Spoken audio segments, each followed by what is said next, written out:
Hello बच्चों, तो कैसे हो आप लोग। चलो शुरू करते हैं आज का नया टॉपिक। आज हम कुछ क्वेश्चन करेंगे पहले, फिर नया टॉपिक पढ़ेंगे, क्योंकि हमने ड्रिफ्ट वेलोसिटी पढ़ा था, अभी रिलेशन भी पढ़ा था ड्रिफ्ट वेलोसिटी का विद इलेक्ट्रिक फील्ड। फिर हमने डिडक्शंस ऑफ ओम्स लॉ करा था from drift velocity. In terms of drift velocity भी हमने देखा था formula. Current density with electric field का रिलेशन जाना था। फिर हमने कंडक्टिविटी के बारे में बात किया था, कंडक्टिविटी ऑफ सेमीकंडक्टर का भी फॉर्मूला आपको बताया है।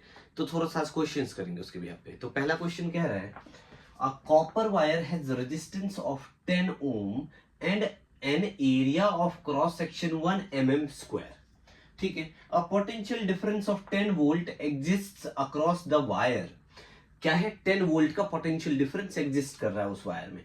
Calculate the drift speed of electron if the number of electron per cubic metre in copper wire is 8 into 10⁻28 electron. ठीक है, इतनी बात समझ में आए।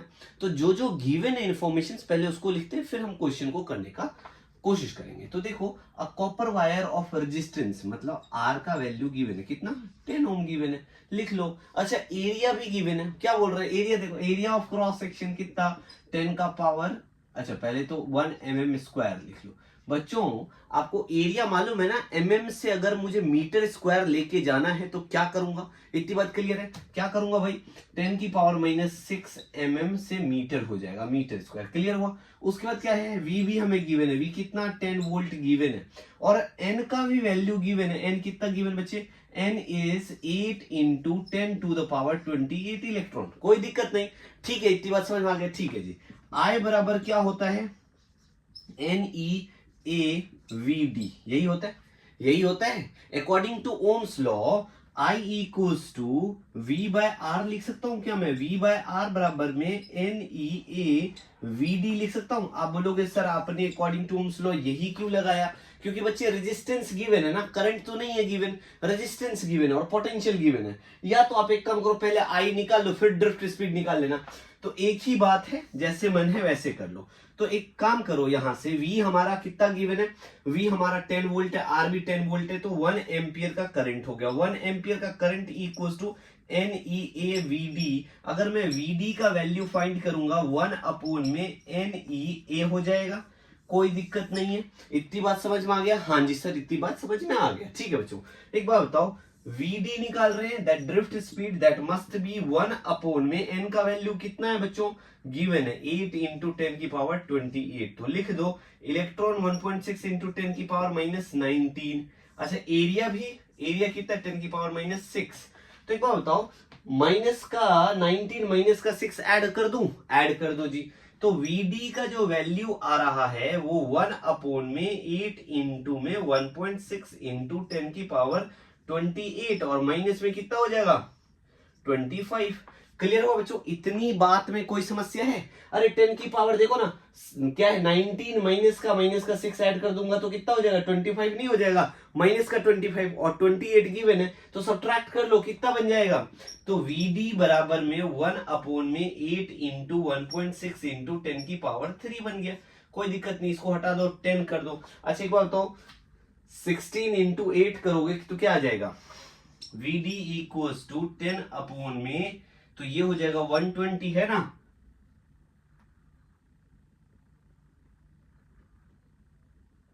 कितना आएगा 28 ना, 128 आ जाएगा इंटू 10⁻3 आ गया। कोई दिक्कत नहीं, इसको सॉल्व कर लेंगे। 10⁻3 प्लस का है, ऊपर जाएगा माइनस हो जाएगा, इसको हम और सॉल्व करेंगे। तो देखो क्या बन रहा है हमारे पास टर्म, तो VD इक्वल्स टू 10⁻⁻2 बन गया ऊपर जाके, और 128 आ गया। कोई दिक्कत है, कोई समस्या वाली बात नहीं है। ठीक है, VD बराबर में एक काम करो ना, 1, अगर मैं इसको 100,000 कर दूं ऊपर, तो नीचे भी 1000 करना पड़ेगा। 1 to 8 इंटू में 10⁻⁻5 हो जाएगा। अब डिवाइड कर लेते हैं, देखो जरा क्या आएगा। डिवाइड करेंगे, हमारे पास आंसर आ जाएगा क्या, आ तो जाना चाहिए, पर क्यूबिक था। चलो आगे देखते हैं। फिर हमारे पास हम डिवाइड करेंगे इसको, तो 7 आ जाएगा, और ये हमारा 10 में से 4, और ये 9 है, 9 में से 9 जाएगा 0 आ जाएगा, यहाँ पे 1 आ गया। पॉइंट डालो, 0 डालो, फिर 7 टाइम पे, या आप एक टाइम पे भी कर सकते हो। तो 7.8 इंटू 10⁻⁻5 मीटर पर सेकेंड हमारे पास आंसर आएगा। क्लियर हो बच्चों, ये आएगा आंसर इतना। ड्रिफ्ट स्पीड जो है इलेक्ट्रॉन का इतना आना चाहिए। ये रहा ड्रिफ्ट स्पीड, ठीक है, कोई दिक्कत नहीं है, समझ में आ गया? हाँ जी सर समझ में आ गया। नेक्स्ट क्वेश्चन करें। नेक्स्ट क्वेश्चन देखिए क्या क्लियर हुआ? हेलो बच्चों, तो नेक्स्ट क्वेश्चन देखते हैं। नेक्स्ट क्वेश्चन बोल रहा है estimate the average drift speed of conduction electron in a copper wire of cross sectional area 1.0 into 10 to the power minus 7 meter square carrying a current of 1.5 ampere.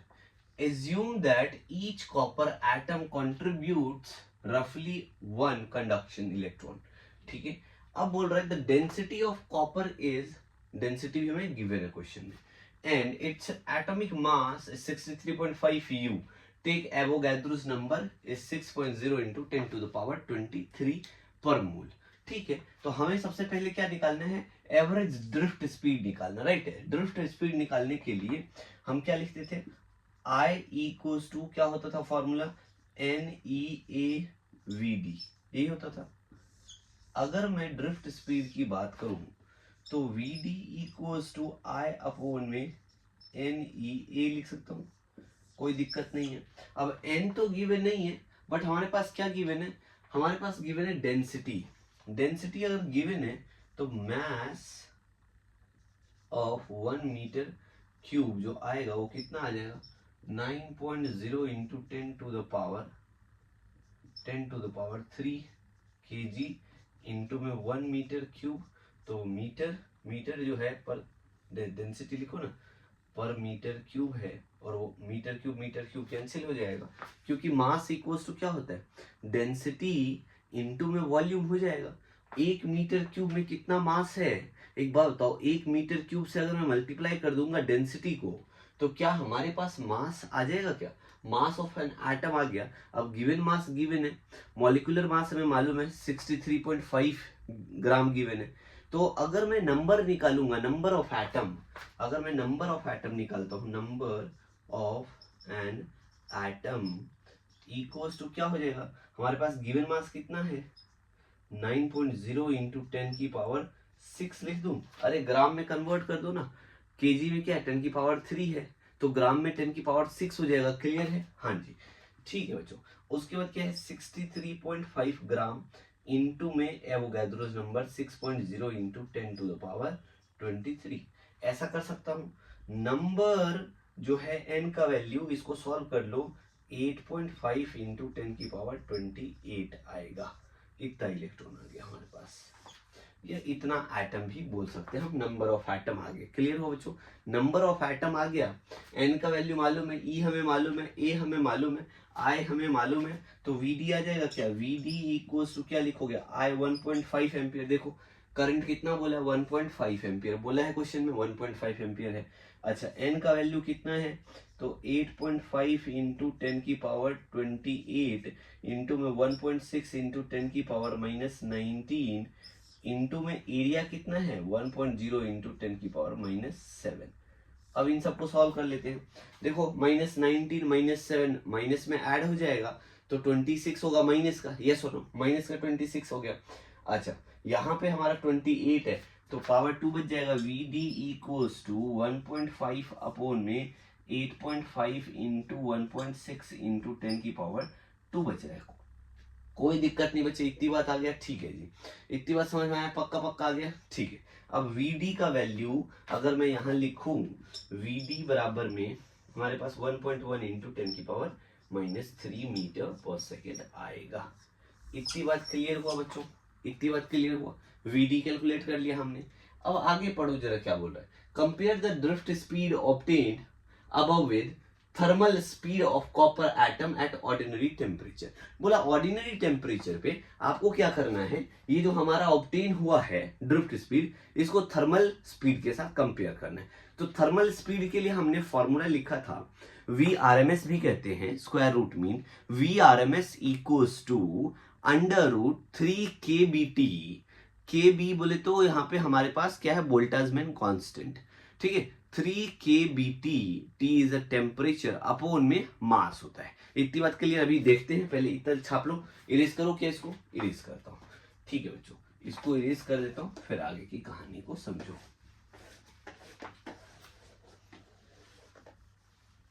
अब एक बात बताओ मुझे, अगर मैं यहां पे क्या निकालने वाला हूं, RMS, VRMS का वैल्यू अगर मैं निकालूंगा तो क्या लिखूंगा, 3 kBt अपॉन में m का अंडर रूट, यही होगा। Where kb is Boltzmann constant, जिसका वैल्यू आपको मालूम होना चाहिए, कितना होता है 1.38 इंटू में 10⁻23 है ना, जूल पर केल्विन, ऐसा होता है।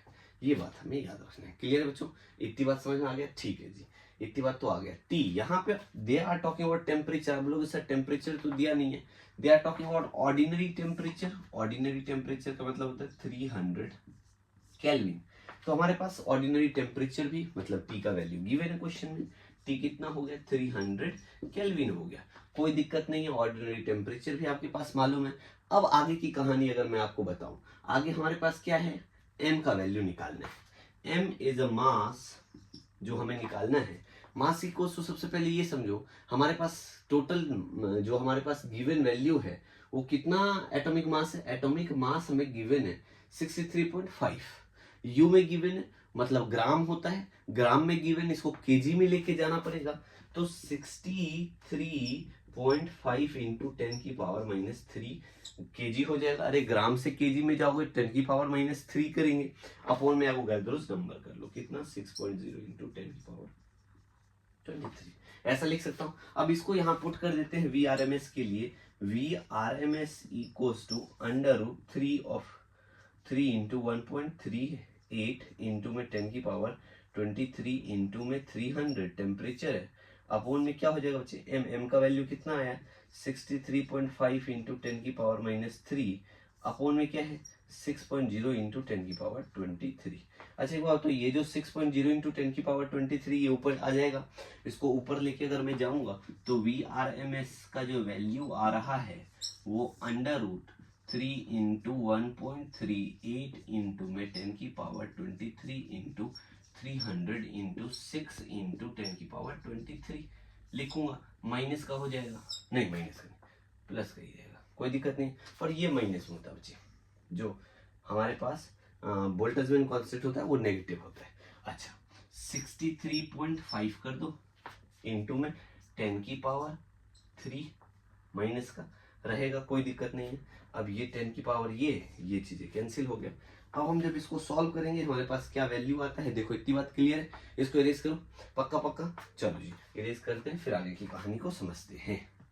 तो मैं अगर इसको इरेज करूंगा तो हमारे पास जो वैल्यू आ रहा है वो क्या बन रहा है बच्चे, VRMS बराबर में √3 इंटू 300 इंटू में क्या था बच्चे, इंटू हमारे पास था 3 इंटू 300, उसके बाद हमने क्या लिखा था, टेम्परेचर हो गया 1.38, अपॉन में क्या हो गया था, इंटू में 6 भी था, अपॉन में था 63.5 इंटू 10⁻³ माइनस को ऊपर लेके जाओ, ये 900 इंटू में क्या हो जाएगा बच्चे, इसको इससे मल्टीप्लाई कर लो,